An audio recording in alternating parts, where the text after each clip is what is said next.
Okay. Okay. Good afternoon, everyone. Welcome to our webinar. My name is Florence. I am the Advocacy and Research Officer at the Democracy Center for Transparency.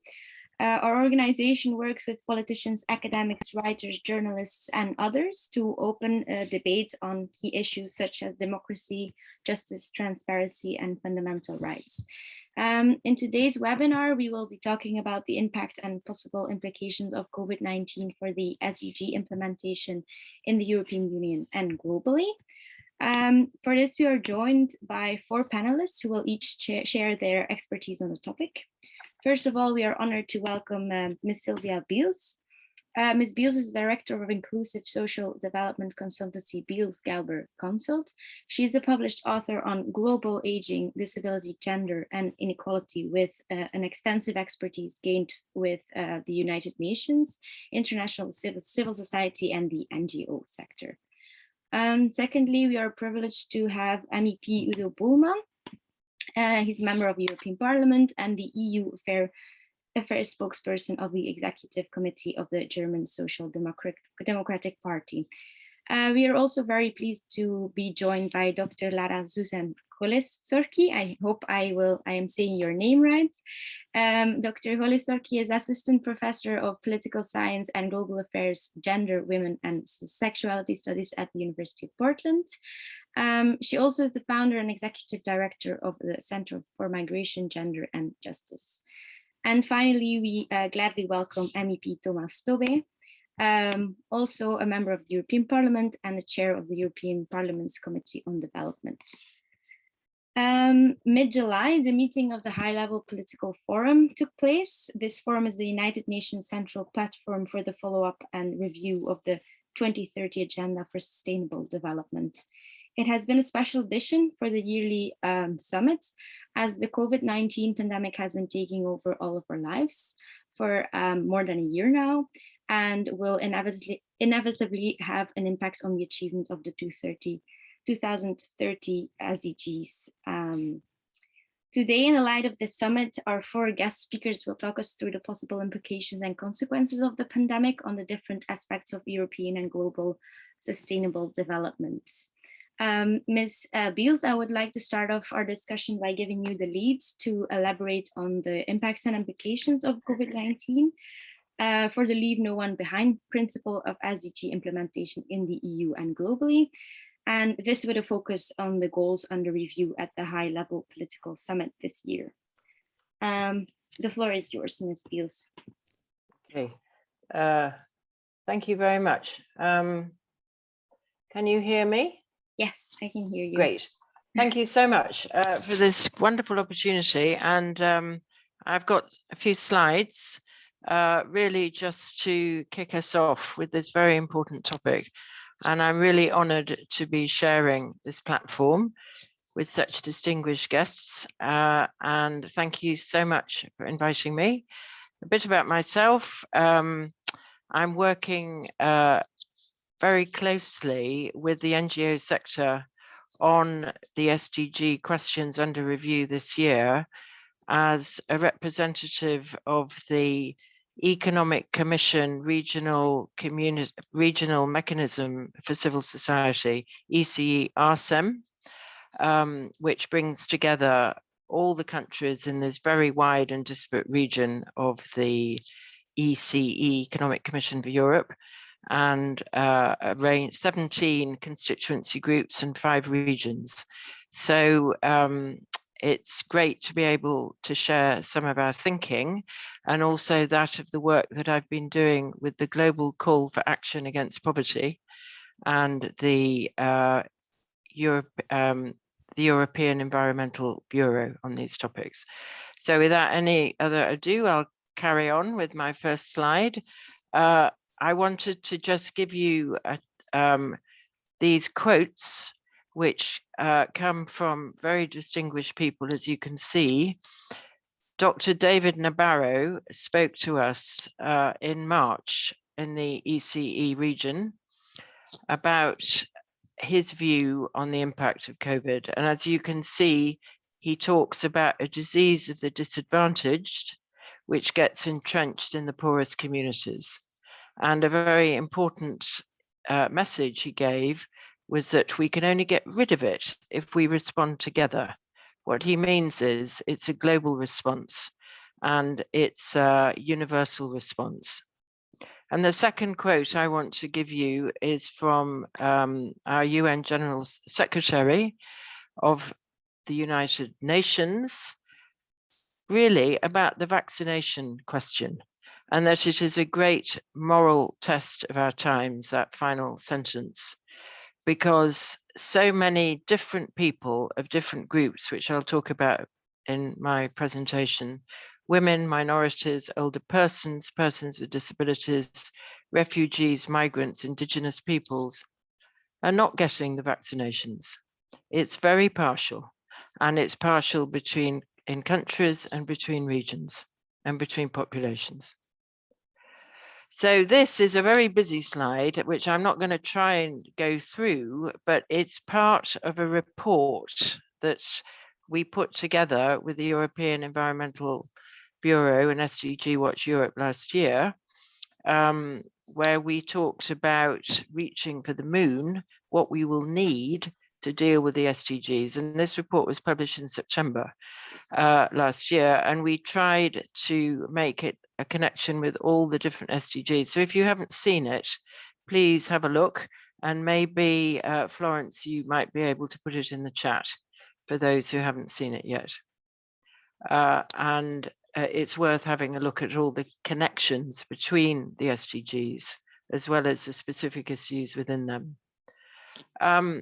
So where have we got to at the moment? Well, I think there's a question I would like us all to think about as we go through today, this meeting.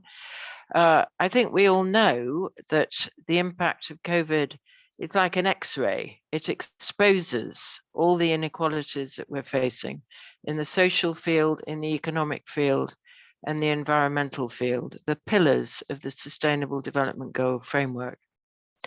And we need to think who and where are those who are likely to be infected, and who and where are those likely to die. We know some of this, we don't know all of it.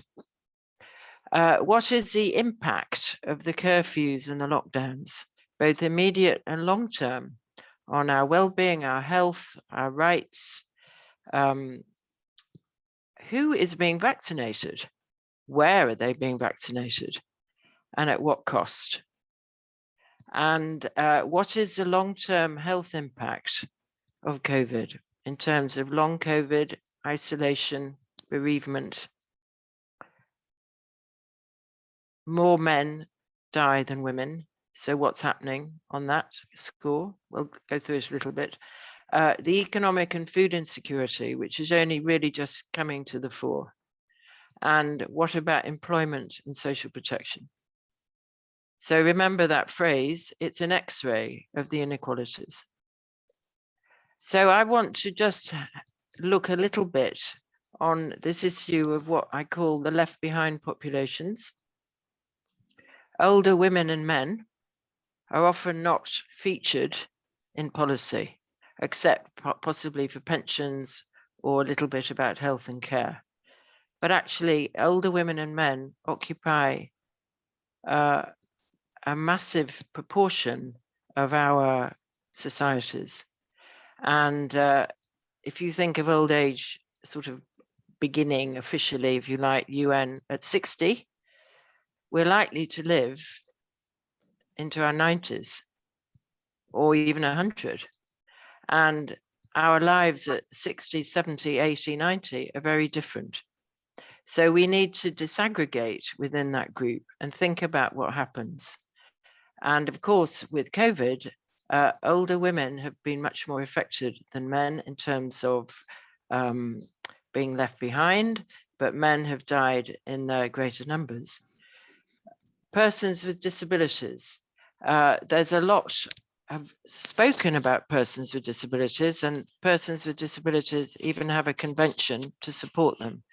But in terms of what's happening to them in COVID, it's extremely serious. And I can give you, maybe I don't want to sort of hold on too much with disability, but just a quick number, that the disability prevalence in the developing world is very high. Maybe we didn't know that, maybe you did, but they are not getting vaccination. They might get vaccination in countries in Europe, but not necessarily in the South. The issue of migrants, how are we dealing with vaccinations and impacts of COVID on this, very, if you like, not talked about much population, except that we know it's a problem because people come in vast numbers, and we have Lara to tell us all about that. The issue of refugees, in the same vein, ethnic minorities. Do we really know about the impact on the Roma, on ethnic minorities across the globe of the pandemic? Are we following it? Are we tracing it? We've done work with GCAP, which shows that the ethnic minorities have been particularly scapegoated because of COVID and pushed off land. Widows. Now, widows don't feature much in policy, but actually COVID is the widowmaker. And how are our responses focusing on them? Informal workers, those who occupy the main bulk of work across most countries of the world, many countries of the world, and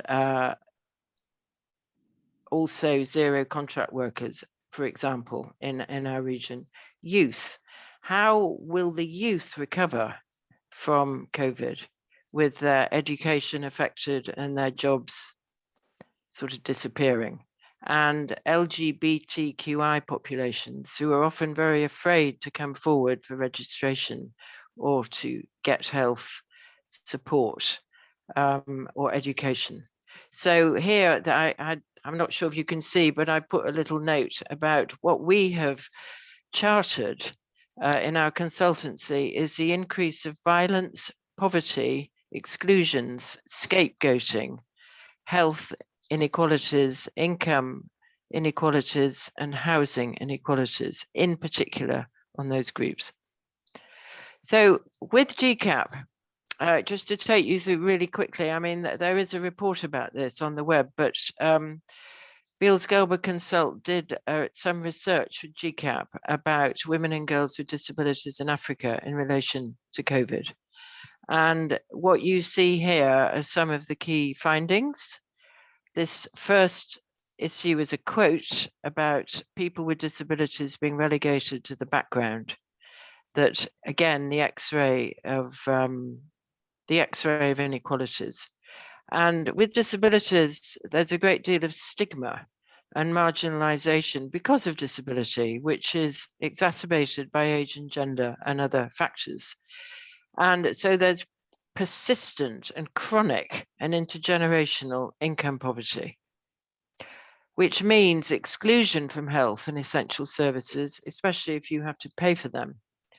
The entitlements to social protection, which you might have, they're often very difficult to access because of mobility issues and information.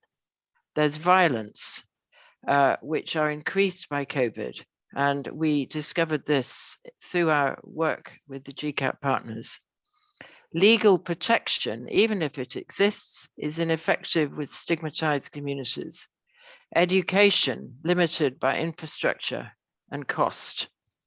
Political participation, critical for all marginalized people, will only happen if infrastructure helps that to happen and if attitude allows it.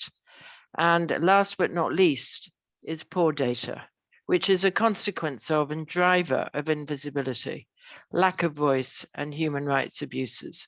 Without good data, we can't move forward. So looking at the SDGs under review, what have we got? We've got SDG 1. Well, the WHO, I've got a little checklist here. The WHO has said in April that 119 to 124 million people have been pushed back into poverty because of it, so it's a really important thing we have to deal with. And the social protection gaps before the pandemic were that 45% of the global population was effectively covered by only one social benefit, while the remaining 55 were left unprotected. So actually, at the moment, according to the ILO, over 5 billion people are not protected. Now, this is a right, and it's SDG 1.3 social protection floor. We're a long way away. Unmet health needs and vaccine inequality. Well, as far as we can tell, that only 0.1% of those eligible, well, just 0.1% have had the vaccine in 29 low-income countries. If we can't vaccinate everybody, then we're in a big problem. Unmet health needs. Long-term unemployment for youth and in-work poverty, SDG 8. It's a massive issue, as we know, in our region and across the world. Urban-rural gap in exclusion and poverty, and the rising income disparity in and between countries, SDG 10. I got this I got this note actually from a European Commission statistical review of the SDGs this year, which also talked about the wrong direction for waste dumping and for waste generation and dumping in SDG 12. The climate-related stress, which we know we are facing, is a particular concern this year. And SDG 16, which is responsible for justice and so on, we see increasing violence and civil liberties at risk because of COVID. And on SDG 17, financing for developing countries is going down. Data gaps, closing the data gaps is under increasing challenge. And partnerships for change don't seem to be that clear, all of which are essential for reaching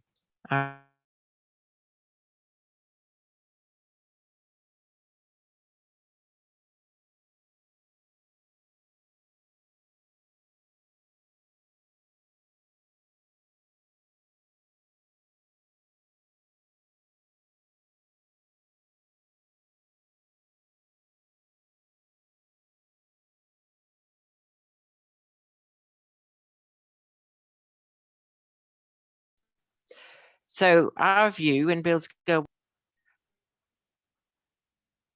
are the biggest challenges we have. We think there's an issue about global citizenship, which we wanted to put for you, that political will and the right policies will help us achieve our change, but we need to feel that we are global citizens, understand what that means. And human rights of all to these issues I put down: social protection, vaccines for all, to all social groups of all ages, all countries without discrimination, universal health and social care, lifelong education, age, gender and disability inclusive employment, decent housing, WASH, which is water and sanitation denied to billions, justice for all and action on discrimination, and fair and decent conditions for humanitarian response are the way forward. They are the human rights of all of us. And underpinning all of that will be fair taxation, an understanding of our obligations of global citizens, solidarity, and inclusive data. So I think we know what we have to do. And that's my final slide. We have choices. We can go one way, we can go the other way, But if we don't go the right way, we will not achieve our goals.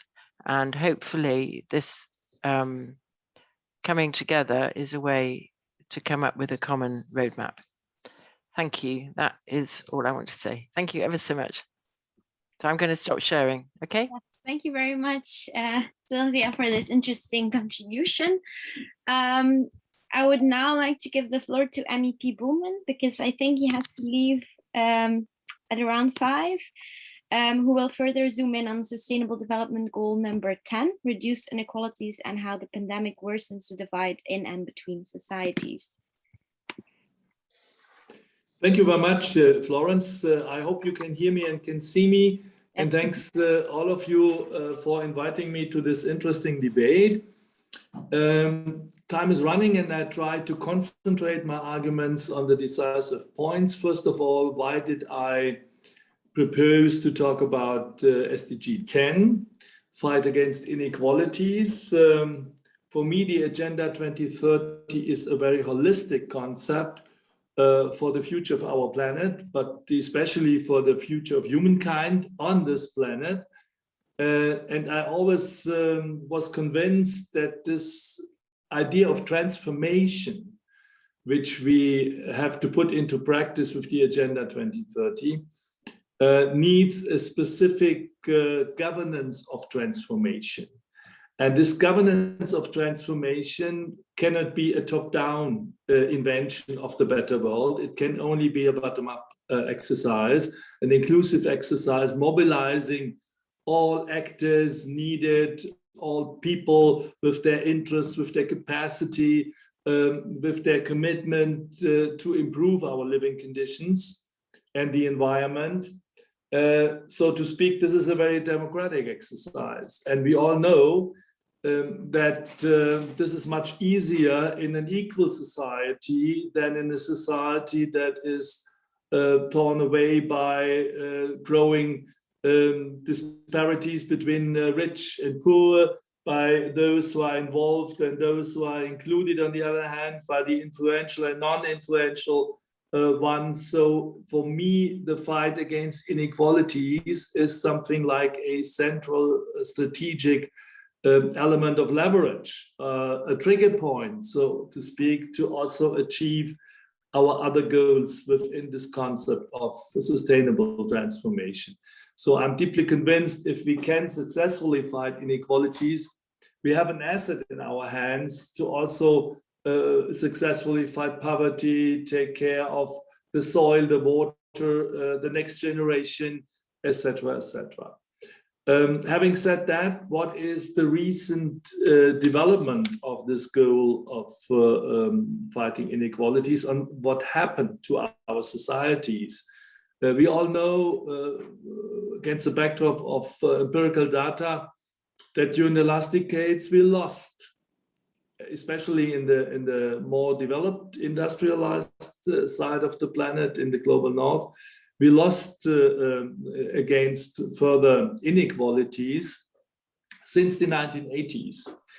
The post-war consensus, which was built against the dramatic catastrophe of this ugly situation in the war and after, the post-war consensus to build somehow a society with Keynesian economics and social welfare policies was dissolved step by step.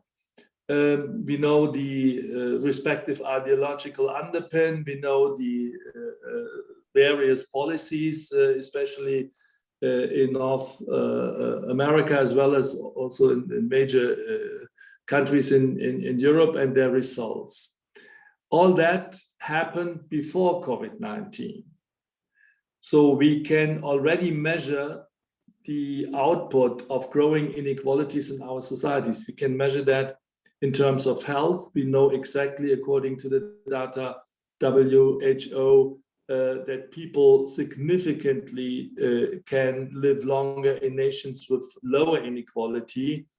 We know that higher inequality ratios undercut social cohesion, undercut social capital, and that increases in disparities cause chronic stress to members in society, that happiness and well-being are under threat because there is a growing stress, mental health gap between rich and poor. So that is already data we have.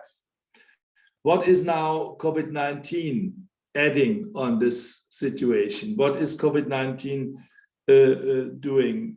From March 2020 till the end of the last year, we could measure global billionaire wealth increased by 3.9 trillion US dollar. On the other side, global workers' earnings fell by 3.7 trillion in the same time. According to job losses all around the world, informal workers lost everything. Income reductions of employees were widespread. So we know that the world after COVID-19 will be a world of growing inequalities, where we realize backlashes in the more developed world, but especially backlashes in the global south. We can see that economically speaking, the rich north of the planet will be able in total to recover very quickly, have to fight growing inequalities inside the societies, but the economy in total will recover quickly enough, whereas the economy in developing societies, in developing nations, will face a backlash of at least, according to Oxfam data, of at least 10 years. We lost against our own goals of fighting poverty, of bringing kids to school, improving social infrastructure, and so on and so forth. That is the reality, that is the impact of what we see now. What are the major points to work on? Of course, first of all, vaccination.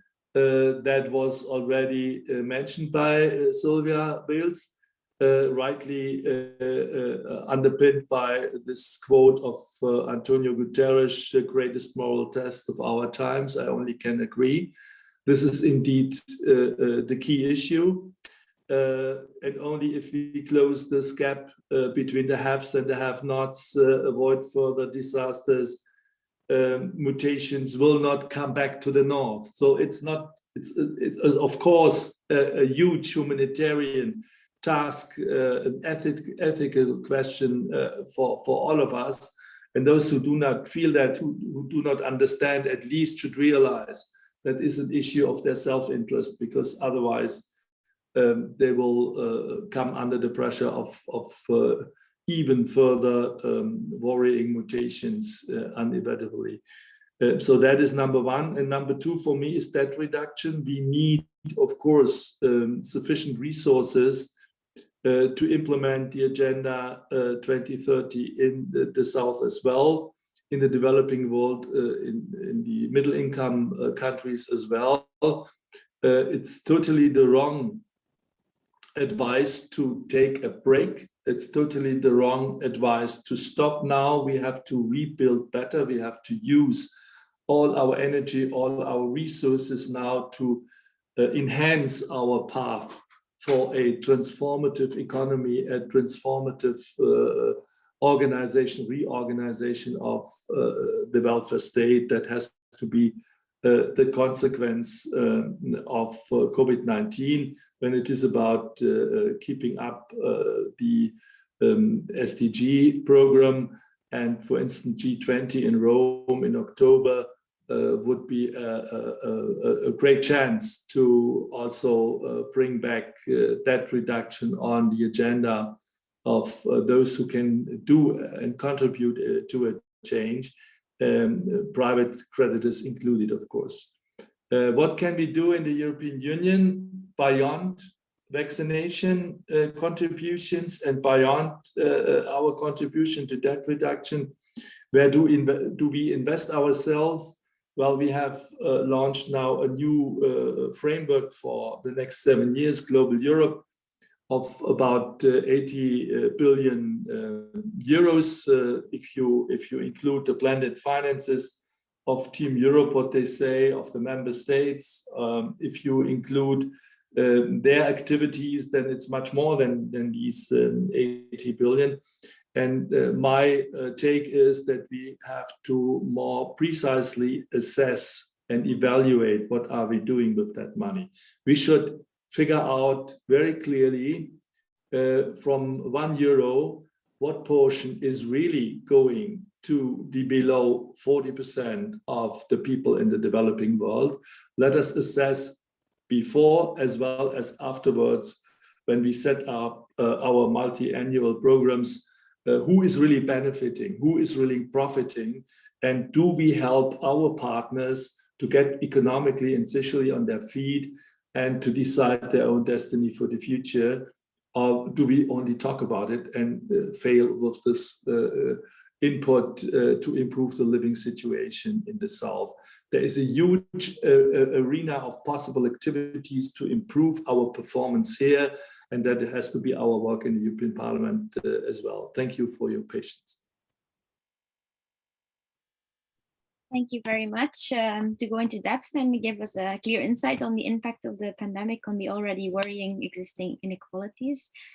Next, Dr. Lara Susan Kolesorki will be presenting findings from her ethnographic research on the impact of COVID-19 on refugees' women's livelihood in Portland, Oregon. She will situate these findings in broader global dynamics regarding migration, gender relations, and present her NGO's Spotlight project, Migration, Gender, and COVID-19. Dr. Kolesorki, the floor is yours. Thank you very much. Could you briefly make me the co-host so I could also share my screen? That would be great. Meanwhile, I can begin with giving thanks, of course, for the invitation here. And it's great to be here among such esteemed guests. And I think my contributions will be kind of, and even if I may use Sylvia's words, a further x-ray into one particular marginalized group that has been left behind as we conceive of COVID-19, but then also speaking to MEP BULLMANN's notes with regards to the widening inequalities. So I'll go ahead and share my screen to get to keep the conversation going. I'll say it like this. And you already heard my paper bio, so I just wanted to add a bit of a personal touch here. I'm a scholar, I'm an activist, I'm an educator, but I'm also a migrant woman. I come from a family that has been displaced over space and time, notably from Iran and from Eastern Europe. And so my work, or maybe why I'm here today, is driven by these lived experiences, as well as by my academic training and my policy practice. And so my work generally focuses on migration, gender relations in a global context, which I explore through intersectional and decolonial approaches. And this, of course, also includes my work on migration, gender, and COVID-19. So between May and July of last year, myself, with the assistance from researchers Grace Fortson, Catherine Harder, and Trevor Reitman, we conducted ethnographic research, so interviews and observations on COVID-19's impact on refugee women's livelihoods in Portland, Oregon, in the United States. And you might think, well, the United States and talking about the SDGs, well, let me tell you, there's still a lot to do. So, and I'll present on this just now. So I'll situate my findings within these broader global dynamics that I find to be important to trace as, you know, as we look at this from a community-based kind of localized perspective. So let me begin here with, talking about what we did, what we found, and why we did this. The COVID-19 pandemic and corresponding response measures have impacted communities across the world, and some communities have been particularly hard hit, while at the same time they have been left out in national response measures. And this is the case for many migrant communities, including refugees and asylum seekers.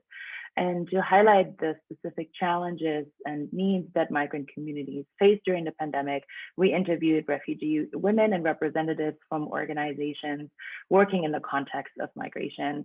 And we complemented these interviews with online observations of community efforts that provide essential services to refugees. Again, our research took place over several months last summer, and resulting in findings that really point to the importance of providing social protections for all, irrespective of migration status and gender identity, sexuality, etc. And so our findings show that COVID-19's impact on refugee women's livelihoods operates along these three broad key dynamics that we've identified. Restricted access to resources and services, lack of information about resources and services, and fear due to ever-changing policies. So from losing jobs and healthcare to becoming essential workers and to finding oneself again in situations of limited mobility, refugee women in Portland have been confronted with concerns about sustaining their livelihoods. And in many ways, community efforts have, at the very least, complemented national COVID-19 responses and measures. So let me talk a little bit more about each of these different key dynamics. And in an effort to center the experiences of the refugee women, I pulled a few quotes here throughout to give you a sense and bring this into the conversation. So with regards to the first key dynamic, restricted access to resources and services, we found that many refugee women have faced restricted access to social protections.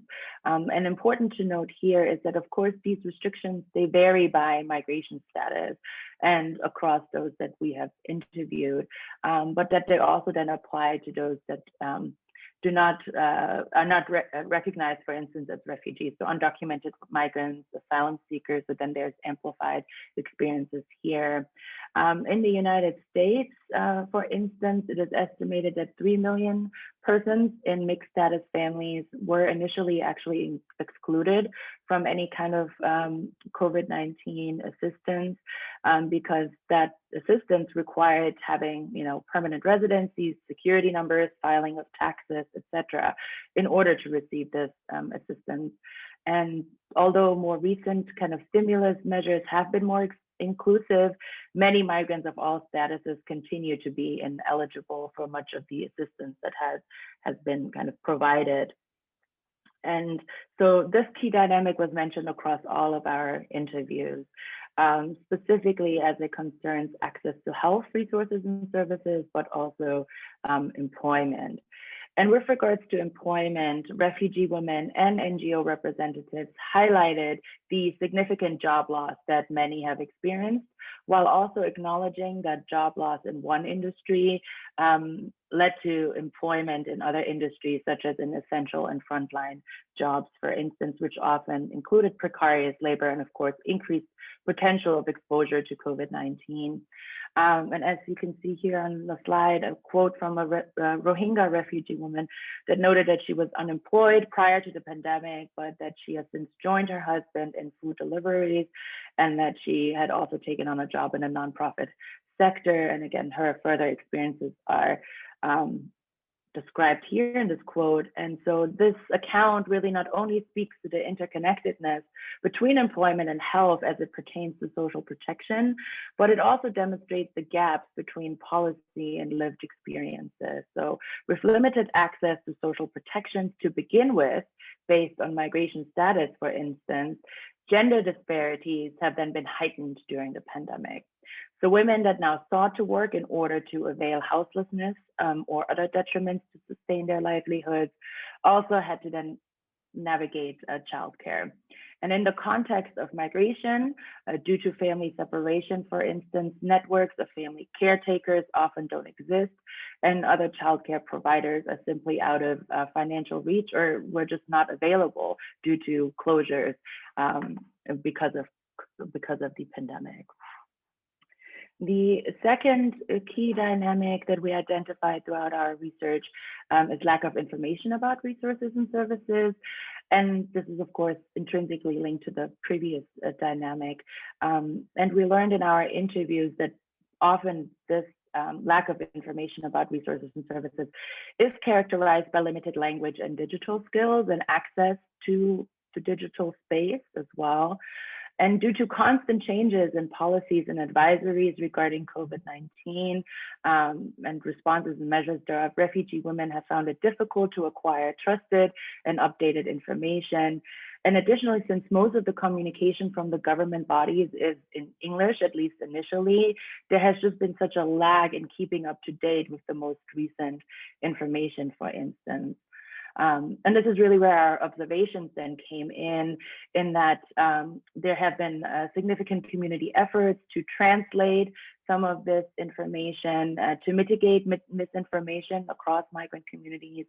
And community efforts also have been at the heart of continuing English as a second language classes, so ESL classes throughout the pandemic. And here I pulled a quote here from one of the ESL teachers describing also from that perspective kind of the challenges that were faced, while at the same time trying to continue to create some sort of normalcy of keeping the language learning going, which then of course goes into health literacy and continues kind of understanding and information around the pandemic. So these challenges in terms of continuing online learning have been heightened for refugee women. So again, another gender dynamic we were able to delineate here. The ESL teacher observed that since the pandemic began, refugee women with children have participated less due to additional childcare responsibilities. Before the pandemic, many of these language classes were taught at libraries or at churches, and they provided childcare, for instance, story time while their mothers and the women were learning. But of course, this changed during the pandemic, and according to the ESL teacher, predictably will have long-term effects on the women's language skills, which then again affects health literacy and ultimately then affects health outcomes in the long run. And so the third key dynamic that we delineated has to do with what we call fear due to ever-changing policy. And this indeed was a pervasive fear, largely due to ever-changing policy, as well as hostility that increased towards migrants, especially migrants from Asia. And this has made many of the interviewed refugee women reluctant to access social protection programs and other forms of assistance. And the US has a very elaborate system of social protections, which is largely structured around a 4-tier system. I won't go into this in more detail, but one particular change is important to mention here that kind of cross-cuts with migration policy, namely that under the Trump administration, there were changes made when it comes to what is called the liability of public charge, meaning accessing social protections in order to sustain one's livelihood. So accessing social protections in order to sustain one's livelihood now became a criteria to be excluded from receiving permanent residency. So subsequently, this led to a lot of fear of migrants, again, of all statuses, and specifically refugees, because they, after a few years, they tend to apply for permanent residency to receive social protection, because the idea then was, because of these changes in the laws, that once you receive or that you applied for social protections, this might negatively affect your migration status. You might not be able to receive permanent residency. So during all of our interviews, this was mentioned. There was a lot of confusion around this, as you can see here in the quote by a coalition manager of immigrant rights and social justice organization. It wasn't quite clear who this applies to, how this might affect future statuses, permanent residency, but also at the same time really creating attention, particularly for refugee women, right? They anticipated going back to work or finding work for the first time in order to avoid consequences for their migration status, prompted, for instance, by these changes in the law, while at the same time trying to avoid houselessness on the other hand. So there was a very increased tension between, receiving social protection programs and participating in them, while at the same time going back to work. And several women reflected on how they've taken on essential and precarious work to avert either situation, right? To either not jeopardize potentially their migration status by relying on social protection, while at the same time then being pushed into precarious and often informal labor. And I think this quote by a Bhutanese refugee woman really kind of sums up this tension and also the overall findings from our research, namely, I don't have time to be scared of COVID-19. The woman that we interviewed here, she had been employed as a housekeeper, but due to the hotel industry being severely impacted by the pandemic, she had been out of work for 3 months. She just said it was manageable. She said that, you know, her family abstained from applying for social protections because of fear that it might affect their migration status. So she was very eager to get back to work. We actually spoke to her on the day that she went back to work. And this was her quote, that she doesn't have time to be scared of COVID-19 because she has livelihoods to worry about. And so then how can we situate this kind of community-based, localized research into broader global discussions?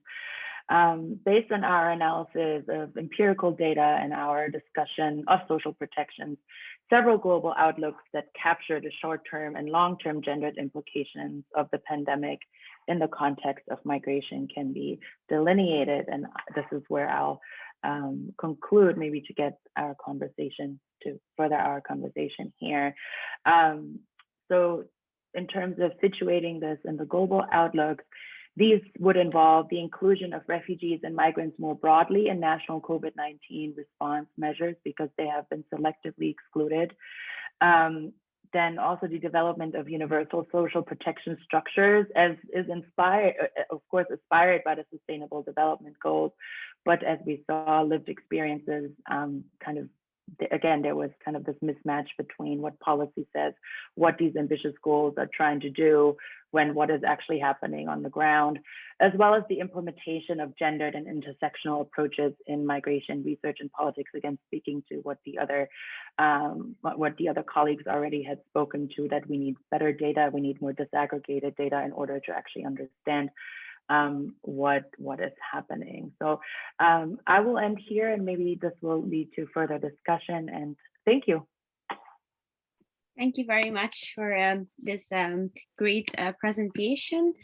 I don't know if Mr. BULLMANN has to leave, otherwise I want to really thank him for coming already and for his interesting contribution. Now, to conclude, I would like to give the word to MEP Tobe, who will focus on youth in developing countries and the risk of it being a lost generation due to the hard impact of the pandemic, which is of course linked to job opportunities, growth, and equality. The floor is yours.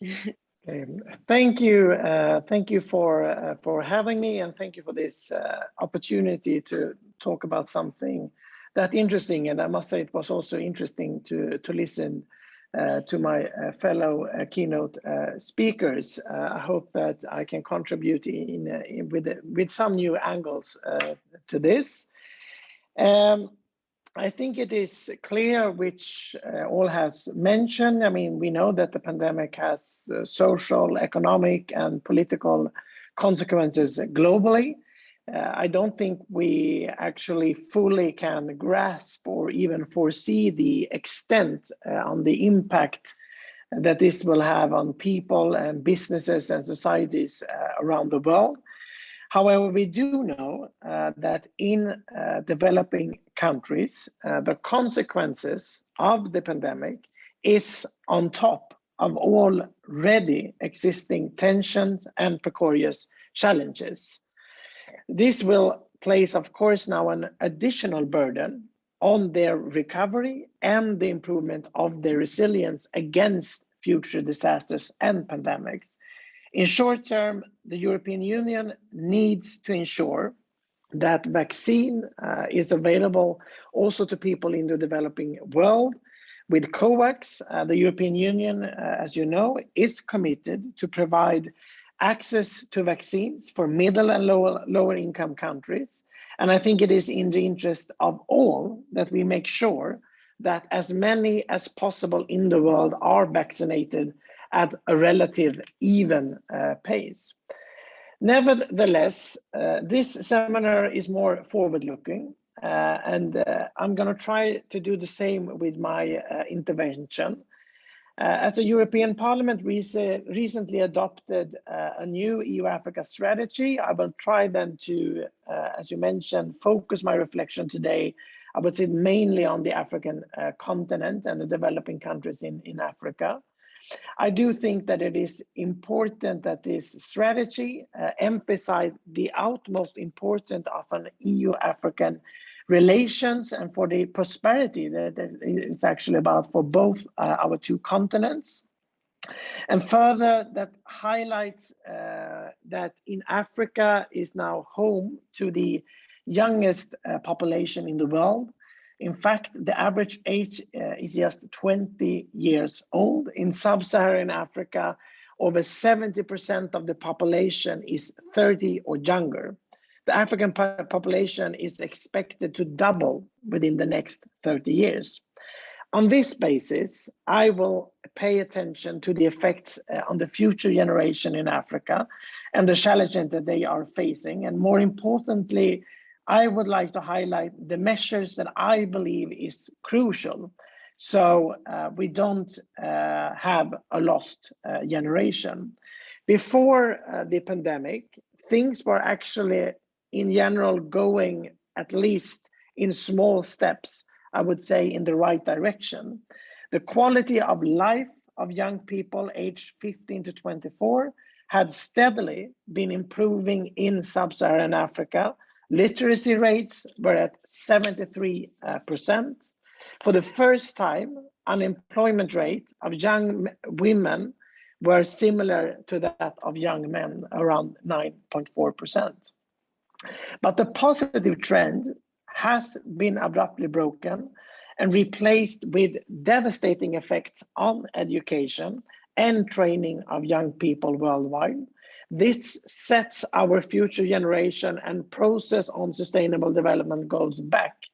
United Nations Children's Fund, UNICEF, warned in November 2020 report that COVID-19 threatens to cause irreversible harm to children's education, nutrition, and well-being. Many others have made this warning as well. The loss of access to education has actually been profound.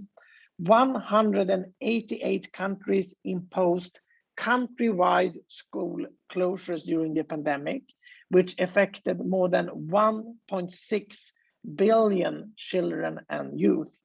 The situation has been even worse for children living in lower income countries who generally lack access to internet, equipment, and distant learning. Education is evidently a protective factor also against child marriages. School closure have pushed girls towards marriage as an education is no longer an option. That is a real effect also of the pandemic. In addition to the 100 million child marriages projected to take place until the end of this decade, another 10 million may occur just because of the school closure. Further, the school closure have significantly also increased child labor as more families are financially worse off and require an additional income. In some instances, the child is now the primary wage earner, and his and her, because of his or her parents has perhaps died because of COVID-19. So basically, what I'm worried about is that we will have this lost generation or a lockdown generation if we really don't change things and act in a quick way. And especially, I think that is a responsibility of the European Union.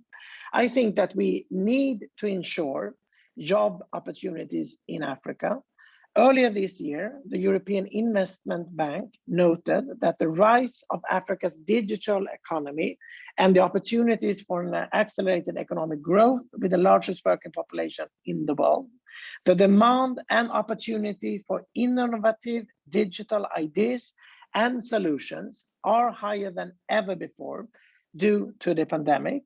This provides Africa with a unique opportunity. Young people may have a comparative advantage also in adopting and using digital technologies. Several African countries have also been experiencing a rise in tech entrepreneurship.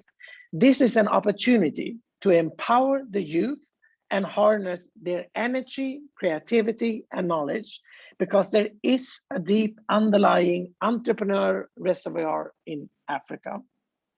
As much as 8% of youth labor market participants in households, enterprises, or self-employed activities, only 20% in standard wage employment.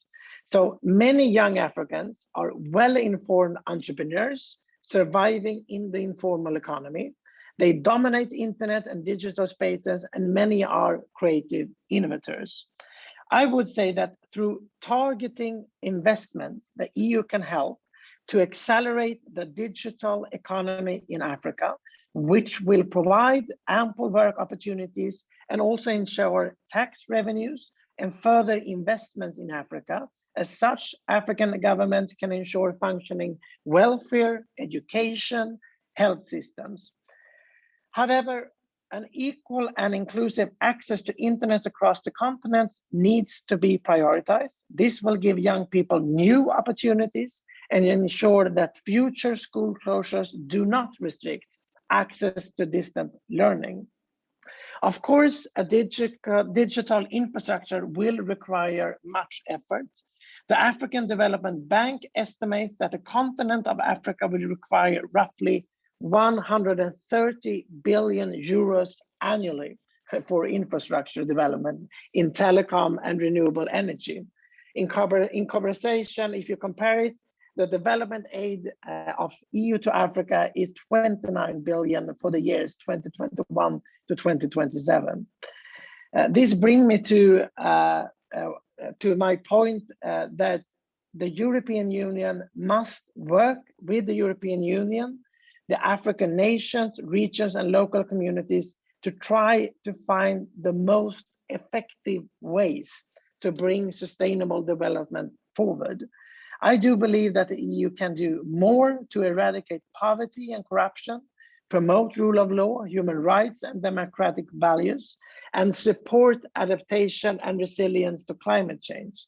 As chair of the Development Committee, I am convinced that we must overhaul the development aid policies and once again put efficiency and effect in the center.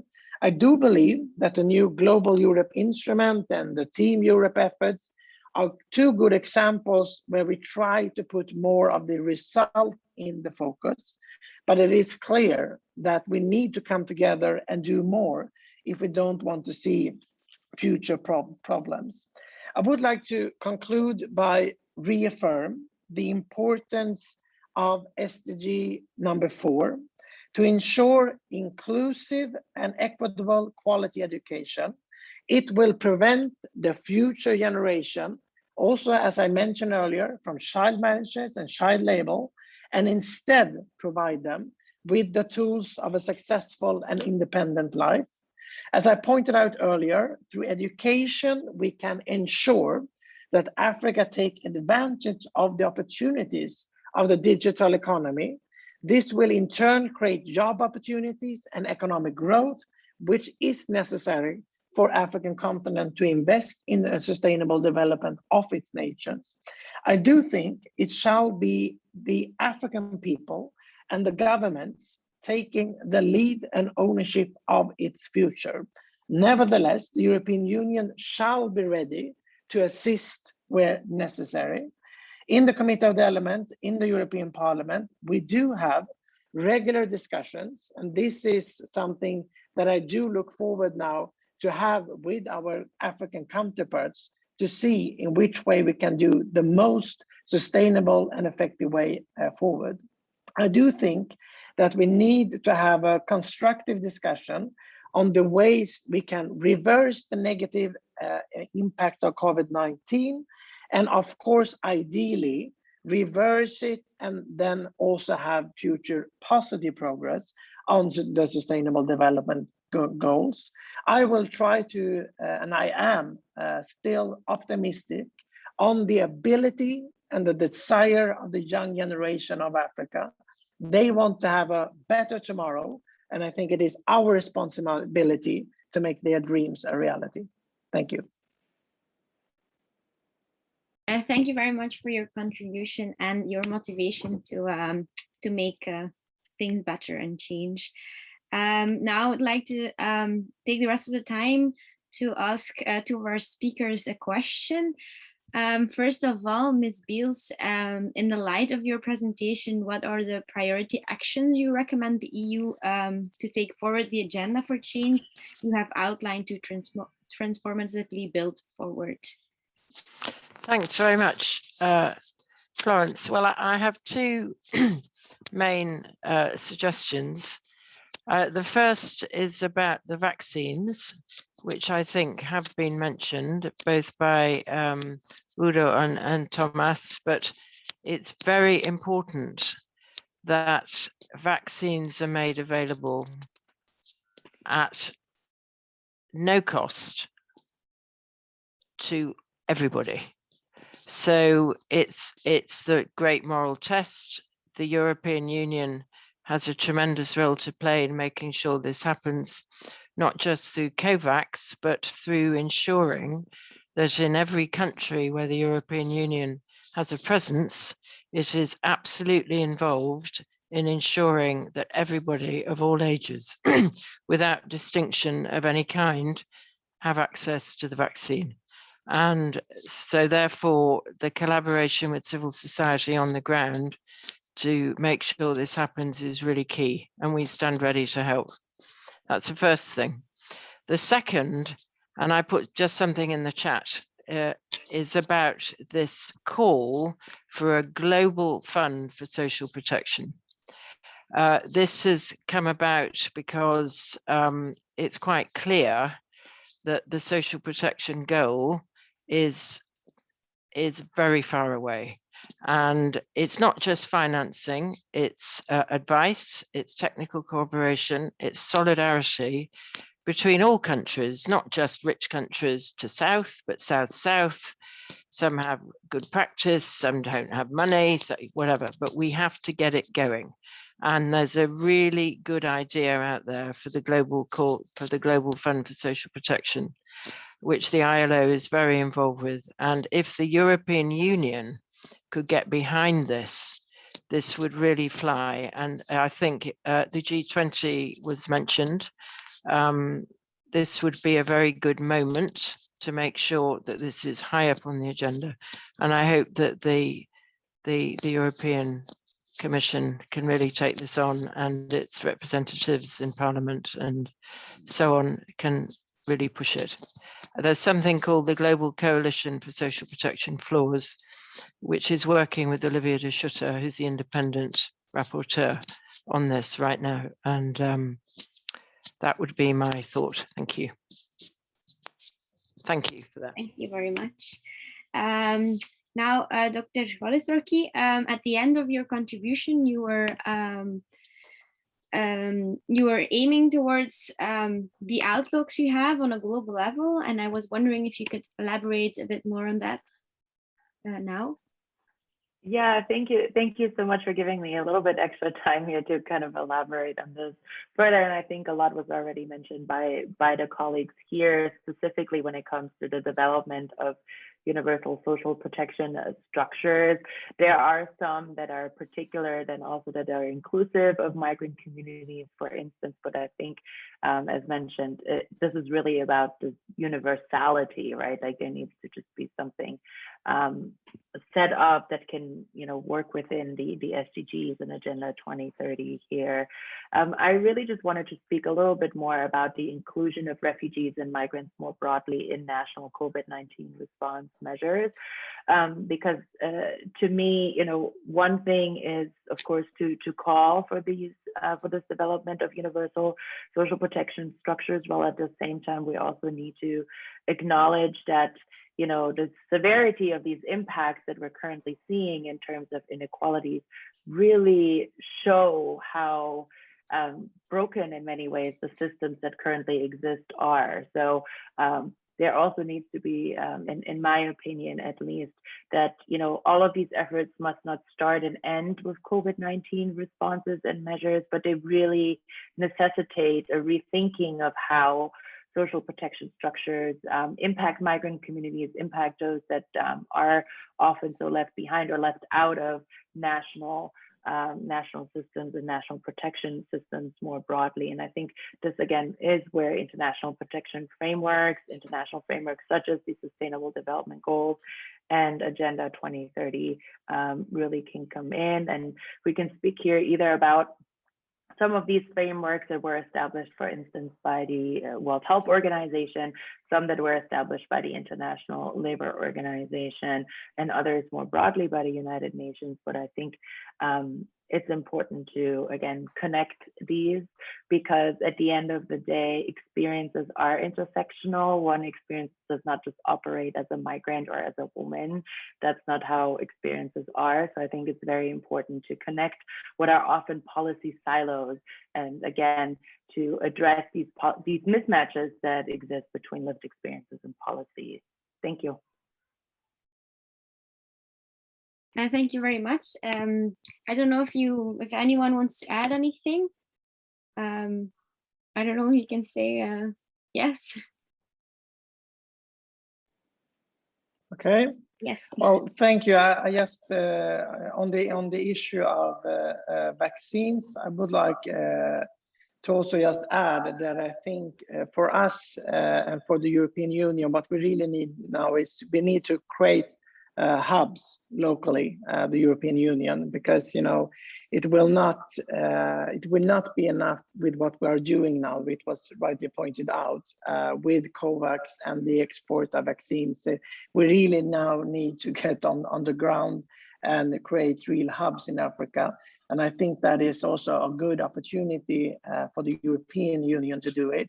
Of course, we know that Africa is also, we have a huge presence of both China and Russia in Africa as well.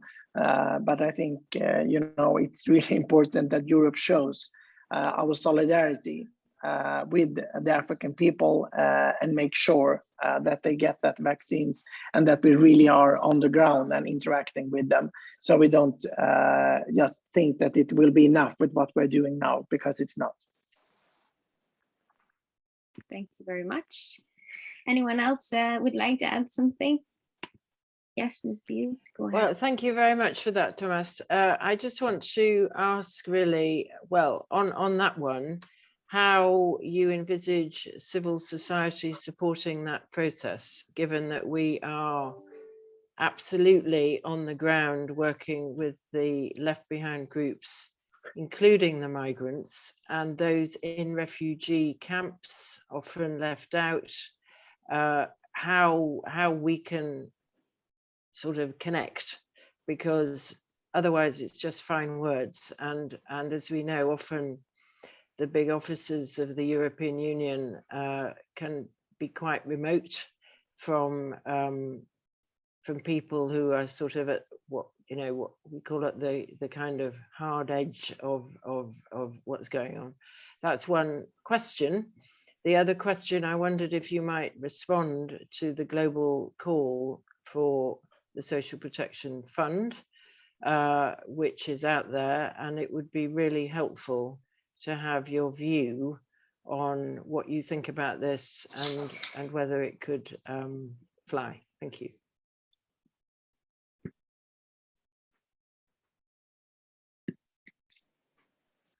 On the last question, I don't have an interesting answer because we are still kind of assessing it. We have not had enough discussions, in the development committee on the European Parliament position on the issue. But let me speak more broadly and say that, as you know, previously the European Parliament has been very supportive on different initiatives taking in this area before. We are now basically pushing the Commission and saying, we cannot just do things as it has been done before. The impacts of this pandemic is just too huge to say that we can just correct some numbers. We need to have global and new initiatives, but I cannot give you a direct answer to your question. On your first questions, I fully agree with you because as well, the European Union does not even have enough people, I would say, on the ground. So it will be crucial that you will have cooperation with the civil society. And if you really want to have an effect and reach the most vulnerable population, the only way will probably be to interact with the civil society. In some countries that might be harder because, in a way we will have to have some kind of acceptance sometimes from governments. But usually this is, whenever we bring money, or at this stage when we actually try to bring help with vaccines, we usually find ways to do it. But I mean, I fully I'm also worried, that this might end up being, a lot of nice words. But I must say that so far I do feel that the Commissioner Urpilainen is sincere in her wish to really interact on the ground in Africa. And so far, I will give her the benefit of a doubt. Okay, I think we are coming to the end of our session. It's already 5:15, but I would like to thank everyone for being with us this afternoon and sharing your thoughts on this very relevant and important issue. I will share the recording on different social platforms, and I can also send it to you if you want to share it to your network. Or yes, I very much appreciate your participation. It has been a pleasure meeting you all, of course, and I wish you good evening and see you soon. Thank you very much, and do share the PowerPoints if you. Yes, thank you. Yeah. Okay. Thank you.